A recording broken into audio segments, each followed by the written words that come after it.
Mersin, Adana, Mersin.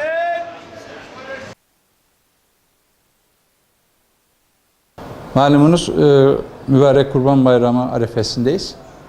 Gaziantep Şehirler Arası Büyükşehir Belediyesi'nin otobüs terminal işletmeciliğinde halkımızın sağlıklı, sıhhatli bir şekilde Kurban Bayramı'nı ifa etmek üzere şehirlerine, yakın şehirlere ve uzak şehirlere gitmek üzere geçiş yaptıkları bir yer.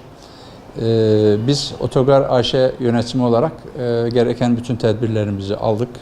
Bunlar güvenlik, temizlik ve gişe ekibimizle. Bütün hazırlıklarımız tamam. Amacımız halkımızın dediğim gibi sağlıklı, sıhhatli şekilde yolculuklarını tamamlaması, gideceği yere sıhhatli şekilde varmalarıdır. Yoğunluk var. Geçmiş bayramlardan tecrübe edindik. Bu yoğunluklara cevap verme kapasitemiz var.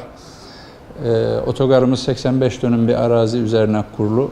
Yaklaşık 10 bin metrekaresi kapalı olan olmak üzere büyük bir tesis. Her türlü ihtiyaca talep vermekteyiz. Otobüs firmalarımızda şu an %100 dolulukla, hatta talepleri karşılamak için ek servis düzenlemekteler. Karşılıklı gidişler ve gelişler. Halkımızdan isteğimiz biletlerini daha önceden temin etmiş olmaları ve burada zor anlar yaşamamalarıdır. Bir de çok önemli bir duyuru yapmak istiyoruz. Otobüs terminalimizin batı kapısı, otobüslerin çıkış yaptığı kapıda sivil araç ve yaya girişi malumunuz 15 aydır valilik tarafından kapatılmıştır. Bu kurallara uyulması, bizleri yardımcı olmaları istiyoruz halkımızın. Yoğunluk Arefe günü tabii şimdiden başladı. Arefe günü, hatta bayramın ilk günü bile yoğunluk devam eder. 4. 5. günü de ondan sonraki müteahhit günlerde de dönüş yoğunluğumuz devam edecek. Biz buna da hazırız. Herhangi bir sorunla karşılaşmamak adına. Şimdiden herkese iyi bayramlar, mutlu bayramlar diliyoruz.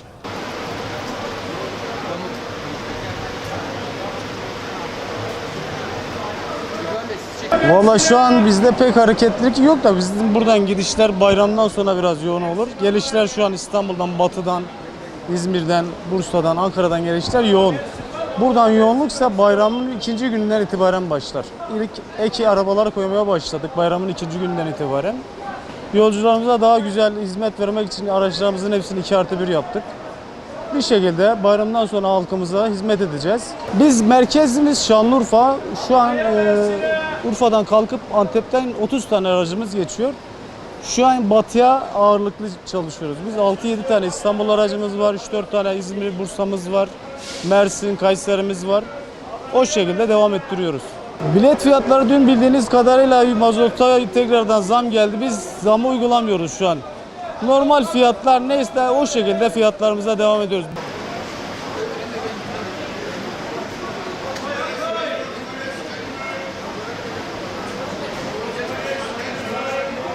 Valla otogardaki hareketlilik geçen seneye oranla %50 düşüş var. Yani geçen sene baktığımızda bu tarihlerde, bugünlerde ilave arabalar kaldırıyorduk. Arabalarımız hepsi dolu olduğundan dolayı ilave arabalar kaldırıyorduk ama bugün bakıyoruz ki hiçbir şey yok. Neye bağlıyorsunuz bu durumu? Yani neye bağlayalım? Yani her konuda ekonomik, ondan sonra Suriyelilerin genellikle bayramdan önce geri dönüyorlar, bayramdan sonra gidiyorlar. Daha öyle bir yoğunluk olmadı, ondan kaynaklanıyor.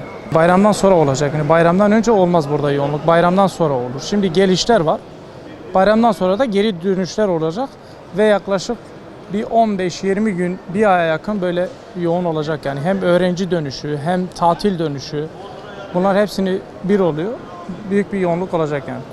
Bilet fiyatları geçen sene oranla %40, %50 bir artış var. Bunun sebebi ise mazotun yükselmesinden kaynaklanıyor. Atıyorum bundan geçen sene biz Van'a 80 milyona bilet kesiyorduk. Şu an 120 TL.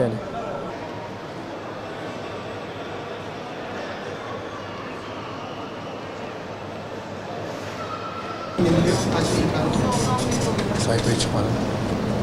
yoğun bir hareketlilik var. Evet, bayram dolayısıyla yoğun bir hareket. Her bayramda olduğu gibi hareketlilik devam ediyor. Hem gelişlerde hem gidişlerde ek servisler de yapıldı. Yine de bir sıkıntı var. Telafi etmeye çalışıyoruz. Yolcuları mağdur etmemek için. Elimizden gelen bütün kolaylığı sağlıyoruz. Seferlerle ilgili bir sıkıntı var? Seferlerle ek servislerimiz zaten yapıldı. Yoğunluk Kurban Bayramı olduğu için iki taraflı. Hem gelişlerde hem gidişlerde devam ediyor. Biz de ona nazaran bütün gerekli önlemlerimizi aldık.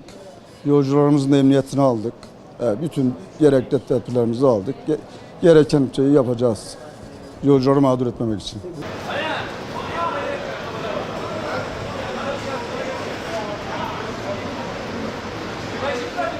Antep'te görev yapıyorum.